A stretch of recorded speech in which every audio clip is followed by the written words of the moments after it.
এদিক ওদিক তাকিয়ে কি দেখতেছো? সবকিছু বাদ দিয়ে শুধু আমাকে দেখো। আমি কত কিউট না বাবু। ফ্ল্যাশব্যাক।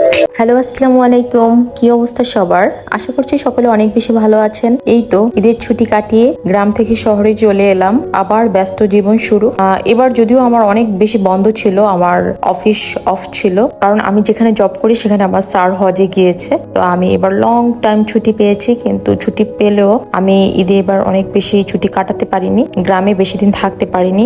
ভেবেছিলাম এবার যেহেতু লং টাইম ছুটি পেয়েছি, হয়তো বাবার বাড়ি এবং শ্বশুর বাড়ি মিলিয়ে অনেকদিন থাকবো, বাট থাকা হয়নি কারণ আমার হাজবেন্ডের অফিস খোলা ছিল। তাই ঈদের দ্বিতীয় দিনই ঢাকায় ফিরতে হলো, কিছু করার নেই। তো অনেক বেশি আনন্দ করতে পারিনি। তার মধ্যে আমার ননাস এবার আসেনি ঈদে, তো আপু ছাড়া আসলে সত্যি বলতে ঈদ আমার একদমই ভালো কাটে না। সেজন্য মনের মধ্যে এক ধরনের অনীহা নিয়ে চলেই আসলাম। তারপরে